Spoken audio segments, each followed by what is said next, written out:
Some people think movie trailers are totally useless nowadays, but I don't know, that Wuthering Heights trailer dropped and boom, I'm seeing it everywhere.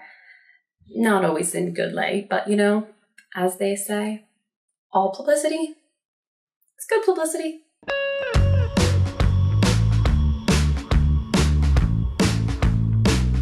Welcome back, or welcome if you're new, to Cinematic Conversations with me, myself, and I, the show where I discuss movies, the film industry, and whatever strikes my fancy. I'm Lauren, and today I'll be discussing movie trailers, how they've evolved, their relevancy today, and more, so be sure to stick around. Today's episode is brought to you by me, so if you'd like to consider supporting me, please like and subscribe to the YouTube channel.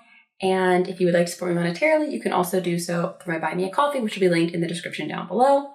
I also have some exciting news. Cinematic Conversations is now also a podcast officially. It is available on podcast applications such as Spotify, Amazon, Apple Podcasts, etc. It may not be exactly everywhere, but I'm trying to have it on all the major platforms. So if you want to listen to it somewhere that's not there, let me know in the comments down below. But you can now listen to me audio-wise only if you don't want to look at my beautiful face or if it's just more convenient for you to do so.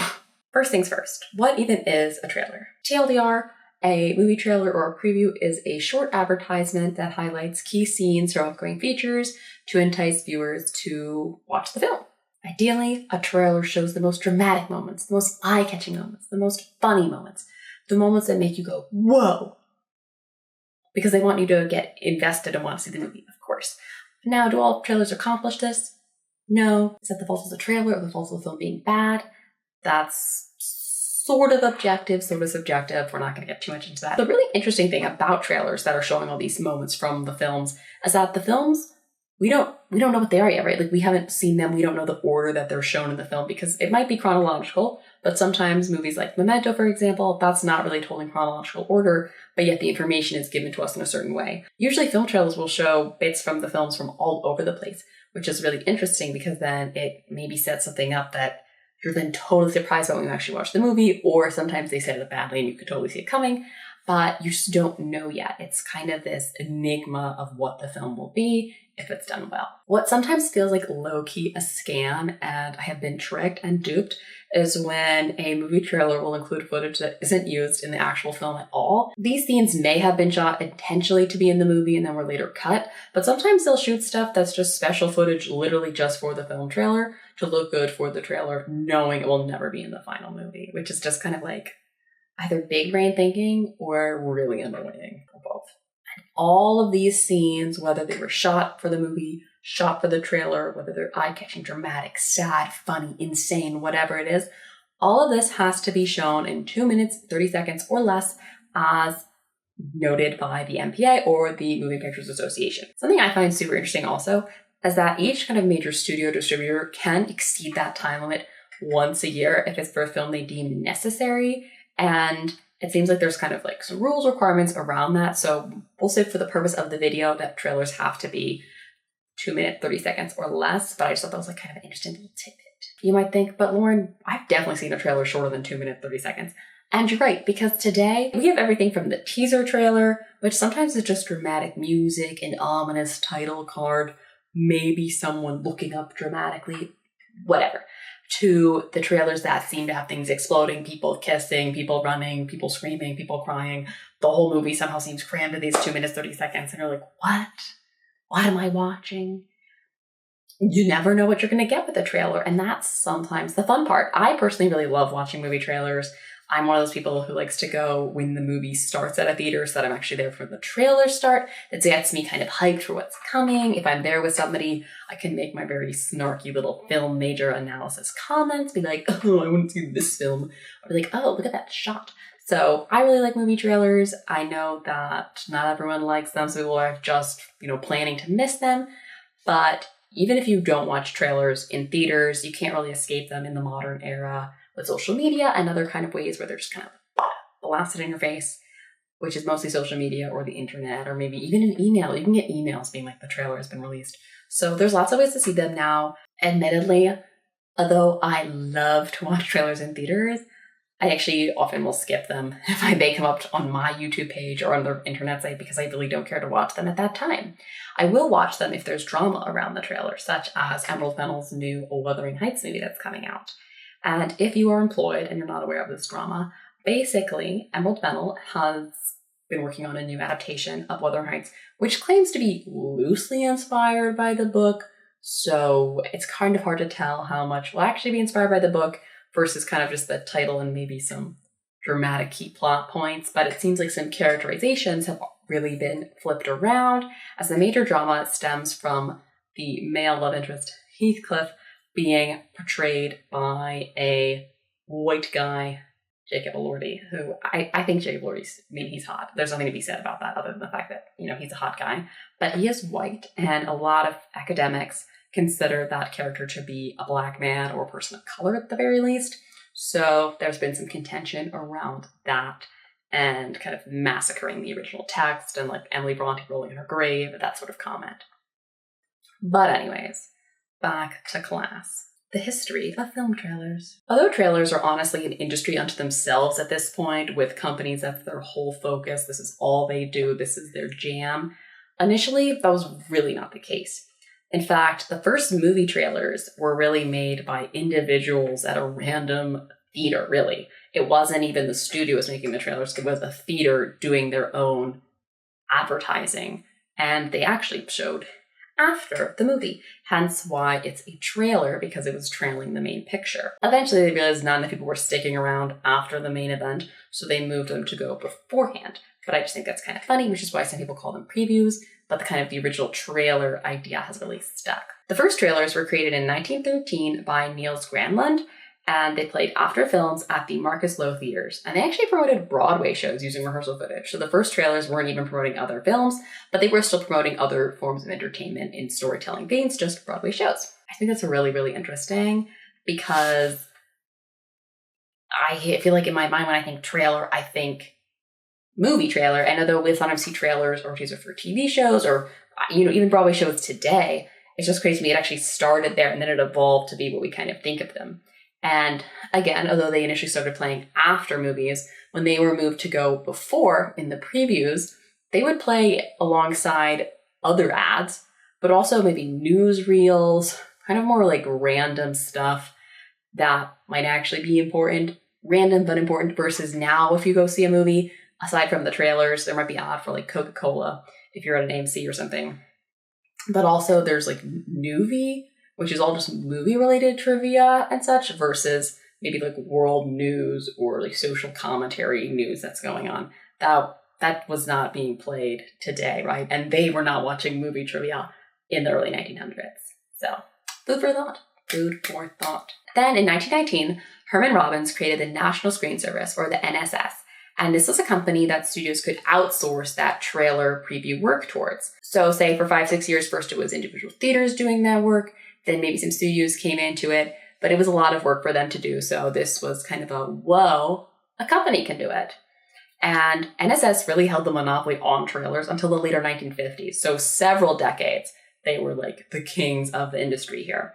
And they had trailers that would have a few key scenes with some very big descriptive text, maybe in between as cards saying like something, something, something happened.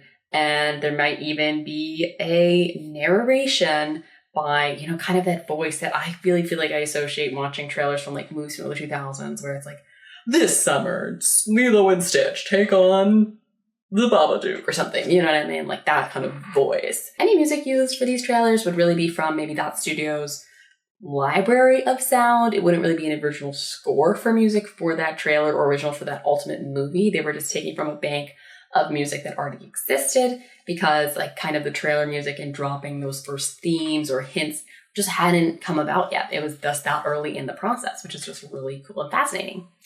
Then there was another shift, and this was in the early 1960s, and this is really thanks to auteur filmmakers like Alfred Hitchcock and Stanley Kubrick, because they didn't like these descriptive narrative trailers that kind of all felt the same, just with like different things kind of inserted in like templates.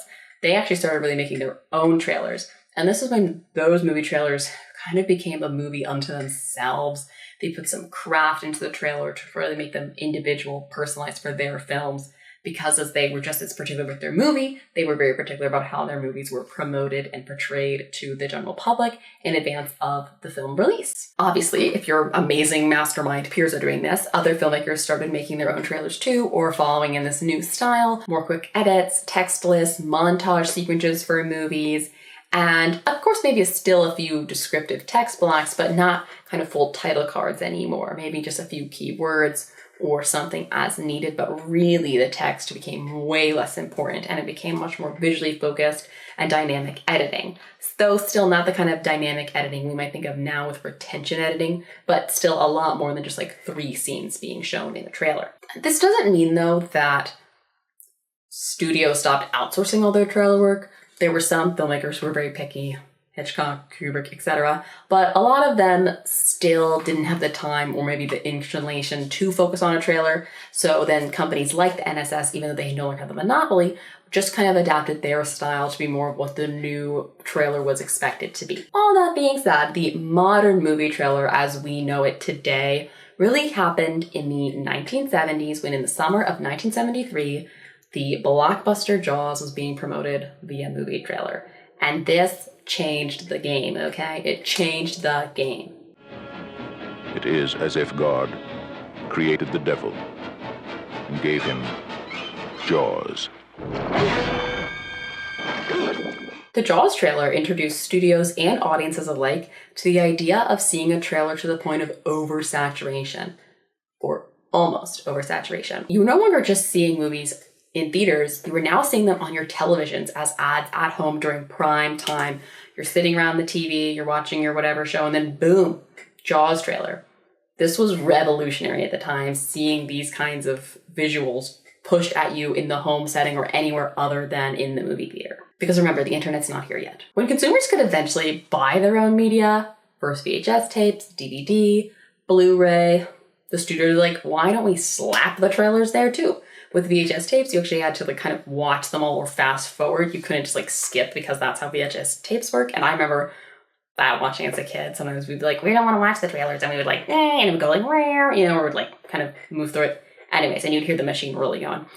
But when it came to DVDs, then they were usually in front, but you could still kind of skip. But modern DVDs and Blu-ray, typically trailers that are included are actually included as like a bonus feature. So if you want to, kind of for kicks, you can see what was coming out at that time that this movie came out, but you're not really forced to watch it in front of it since you bought the media and you just kind of want to watch the media directly. Then it changed again. Although some of these things happened in parallel, but it's more dramatic to say then it changed again. It's summer of 1993, and suddenly movie trailers are available online. Only for select pictures initially, but still online. Disney put a couple of their films online via CompuServe, and Columbia Pictures made a trailer available to download for AOL subscribers. Little did anyone know that these initial online accessibility options would lead to the 2010s, where there are lots of trailers available online as advertisements, and now in today, where not only is there a trailer as an advertisement, but there's a trailer for the trailer that lasts 5 to 15 seconds, trying to get you to be hooked in before you skip, or so that you don't skip altogether, and then it sort of restarts even bigger for the main trailer. When I think about the evolution like this, how it began as literally rehearsal footage of a Broadway show, and now I'm seeing 5 seconds of something before I can hit skip, or if I don't hit skip, I see the full trailer again, it's crazy. Nils Gilland had no clue what he was producing when he decided we can make some more money. Like, yes, did it all kind of start with the idea of more money, but also I'm going to choose to believe that he wanted to introduce a story to more audiences. And now we have the power to introduce things like crazy, because you don't need to be a major studio with a lot of money to release in theaters or in primetime television. You only need either a few dollars or more dollars, depending how much you want to spend, to make a Google ad or another kind of digital ad for yourself. Or you upload your own trailer sort of for free on the internet and try to self-promote it without spending additional money, maybe your own time, of course, which is a resource, and see if it kind of builds traction from there. It's become so much more accessible with the internet to share your products and get people excited. Of course, this leads to like oversaturation of media and content, and sometimes trying to find the good stuff versus the bad stuff. But I do think we can't discount how the modern era has really transformed who gets to make movies and who gets to share them. We have now come to the point of the video where I discuss the modern movie trailer with the huge caveat that I, of course, have not seen every movie trailer from the past 5 or 10 years, even though I will talk about the modern movie trailer as a generalization. So if that's going to bother you, just stop watching the video now. I don't like telling you a timestamp. Just give up on me now and come back from the next episode. Daniel DiStefano made a really beautiful statement about trailers that I would like to share with you. Trailers are wonderful Schrodinger's catnip. The trailer is a box, the film is the cat inside, and seeing the film opens the box to discover that cat dead or alive.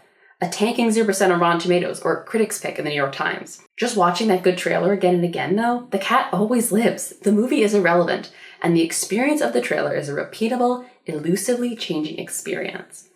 Sort of unrelated, but the line, "the cat always lives," makes me think of that Doctor Who episode where he's like, "Just this once, everybody lives!" It's just magical, very exciting. Sadly, though, I feel like it isn't totally crazy for me to say, but I do think a lot of people think trailers are bad now. This goes back to the idea, is the trailer bad? Is the movie bad? Are they both bad? Is neither bad? And again, these things can be both a mix of subjective and objective. If you're just not into horror, you're not gonna like a horror trailer. That kind of vibe. But I do also think a lot of trailers are genuinely bad now because they are made for retention editing ideas where they know that people's brains are rotted, the attention span is gone, so they need so many cuts and like changing music here and changing music there and lines that sort of sound profound, but then when you think about them more than 3 seconds, and it's more like they just said, "the dust rises." But they said it dramatically. It's like, the dust rises? It rises? Interesting. To be clear, I think there are still some wonderful trailers being made. We'll get into that. But sometimes, again, it's just, I look at it and it's like it's giving Mr. Beast. And that is not a compliment. I don't want to see a movie trailer and think of Mr. Beast. Unless it's a documentary about Mr. Beast, I don't want to see it. As discussed earlier, a movie trailer can be up to 2 minutes and 30 seconds long. And those 2 minutes, 30 seconds are chock full of punchlines, multiple endings, things blowing up, romance, music switches for no reason. Let alone quotes from random critics and things like, "from the studio that brought you, blah, blah, blah. Here comes XYZ. I don't care. Is the story good?" To go back to my favorite current random case study, I actually think if we ignore the plot of the original Wuthering Heights, I thought the trailer was super compelling. Obviously, Margot Robbie is stunning, and the visual interest of like the veil and the fabric blowing on her face, really interesting. The music was kind of eerie, found that intriguing. There seems to be some passion, some pain, really intense glances. And again, I don't always like glances in trailers, but if you're a good actor, and I do believe Margot Robbie and Jake Lloyd both are good actors, there's actually some expression there. They're not just like looking, like they're looking, you know what I mean? I'm not an actor. I can't do the look like they can do the look. But I'm personally kind of hyped to watch the movie. It might also help that I haven't read the book in a really, really long time. So maybe there's less things that annoy me. But I know I watch that trailer, I see emotion, I see beautiful composition, I hear nice music. I don't need to know the chronological plot of the story. I'm intrigued, I'm hooked. It did its job. Obviously, this trailer came out in the 2020s. That being said, the best trailer I think I've seen from the 2020s has to be Martin Scorsese's Killers of the Flower Moon trailer, specifically the one that's set to the Stadium Powwow music. That is what it's called, Stadium Powwow. I'm not just like saying that. You know, you got nice color skin. What color would you say that is? My color. The Osage. They have the worst land possible. But they outsmarted everybody. The land had oil on it. Black gold. Money flows freely here now. I think that trailer is insanely good. The music immediately gets to your soul. The cuts are really well done. We have really good shots on Leonardo DiCaprio, Lily Gladstone, Robert De Niro. Randomly, Jesse Plemons shows up towards the end of the trailer, and that's when you know, oh, this is gonna get good. We do have some things blowing up, and we do have some romance, so I'm not opposed to these things in trailers, but it feels like the focus is on these characters' internal selves yes, there's things happening around them, but we care about the characters and I want to know more about them, right? I want to see their journey and that's why I want to watch the movie.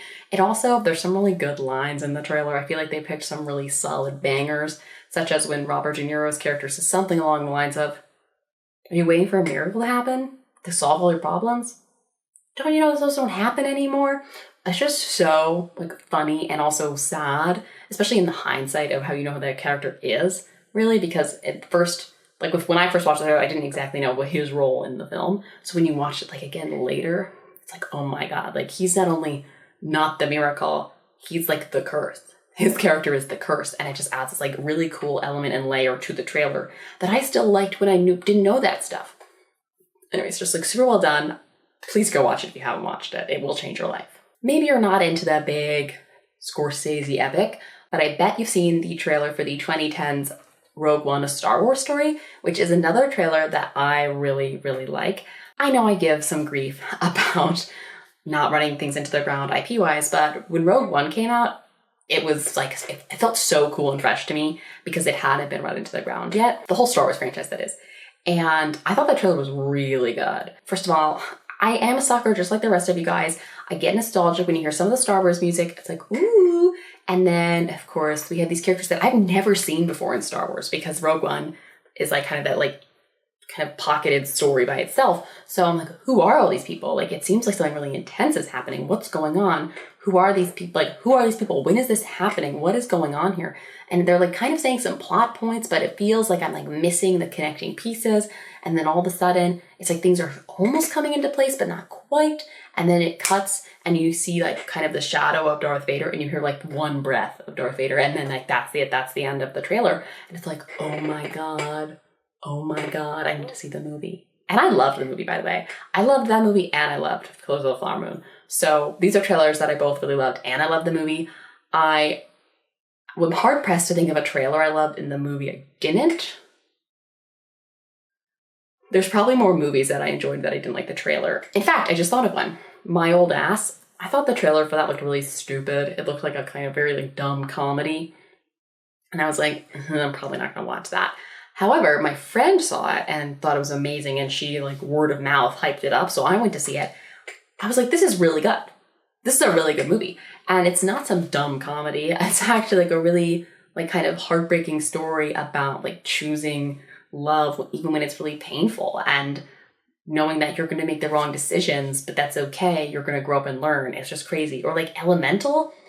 They really marketed that of the trailer like it was just Zootopia, but it was Elements. Versus Elemental's really an immigration story and a story of xenophobia and racism in a sense and like interracial couples and incredible film. I'm crying, you know? So there are times when the trailers really do a movie dirty. So we can't always judge a book by its cover, but like the Argyle trailer looked bad. And from everything I heard, it was bad of a movie. So sometimes they're correct.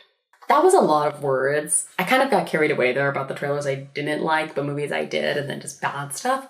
But mostly, I just want to reiterate, I think for the modern movie trailer to be good, it needs to focus on emotion, character intimacy.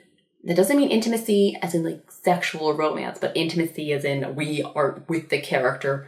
We're in their line of sight, we're in their vision, we're in their head, and we want to understand how they got to this point and where they're going next, which we'll only find out if we watch the movie.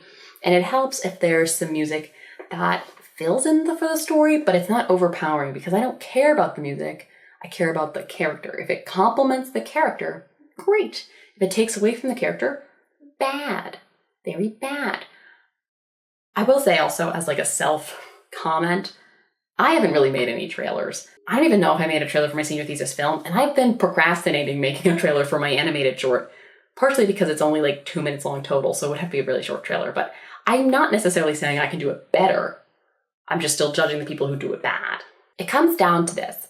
Flashy stuff does not make a good story. Money does not buy a good story. Upon reflecting how trailers came to be, what trailers are like now, what I think makes a good trailer, do trailers even still matter? Do we have this whole discussion for nothing? We being me, myself, and I, but also you if you comment down below.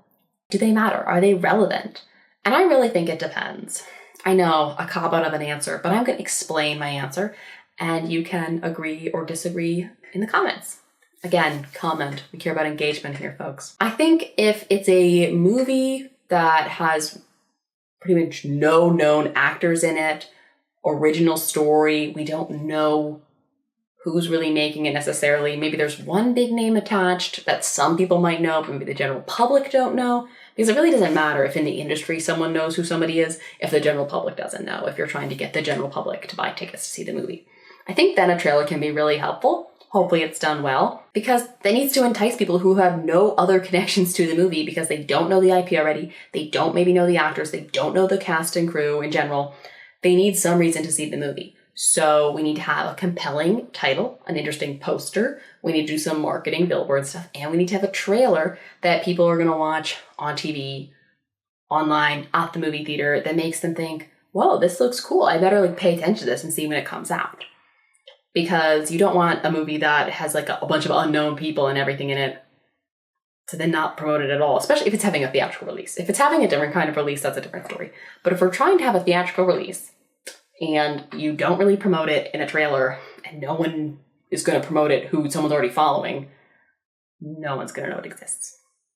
Now, sometimes it feels like there's all these things and they still don't promote it and you still don't know it exists. And I think that's a topic for a whole nother video in a way that could be about purposely having financial numbers look a certain way to prove certain points politically. We're not getting into it further than that. But I think a trailer can be really useful. I think they still are generally made because, of course, they are, for they're kind of this big a project is going to have a trailer. But I think they're less important if it's a trailer, say for the recent Superman movie. There was some actually drama about one of the scenes in Superman and they ended up changing it from the reaction from the trailer. So that was very useful. But I generally think people would have seen Superman whether or not they watched the trailer if they were interested, because James Gunn's a well-known director at this point from his time with Marvel. Superman is obviously a known character. David Cornswet, some people know about him, but Rachel Brosnahan, don't know how to pronounce that last name, people know her from Marvel's Maisel. There were a lot of well-known names, character IP in Superman, so I think the trailer was a little less important. I feel like even if you didn't watch the trailer, but you maybe saw one ad for it, as in a billboard, a still or something, you might be like, oh yeah, Superman, I like Superman, I'm gonna go watch Superman. So less important for that kind of well-known, well-rounded. And I think it's usually a mix. I don't think it's everything from totally unknown everything to kind of totally known everything. I think most movies kind of fall in between. And some movies also, if they're maybe do well critically or on a festival circuit, in their trailers, they'll show those laurels. Because even though a lot of people don't really know what film festivals do necessarily, I think people think, oh, film festival, good movie. Someone liked it. And that adds some cred and reputation to the project. If you otherwise don't really know too much about it, you may not know anything about the movie, but if it has Sundance winner on it or something, you know about Sundance. And that is that tie-in of knowledge that helps you incentivize to see the movie, even if you maybe didn't see the trailer or you only saw part of the trailer. If you see a poster with a nice big laurel on it, you're like, aha. So I think the less known there is, the more important the trailer. Or the weirder the story. Maybe a lot of people know about it, but it's what? How can this become a movie? Then I know the trailer could be helpful for that as well. I know that's a lot of just my opinion about whether trailers are useful or not. So I am really curious if you guys agree. Maybe I'm totally wrong. Maybe in 2 years, trailers are not going to exist anymore, or maybe trailers are going to be for everything. And that wraps up this episode of Cinematic Conversations with me, myself, and I. Thanks so much for listening or watching, and be sure to like the video, comment down below, and subscribe so that you can watch the next episode as soon as it drops. See you next time. Bye.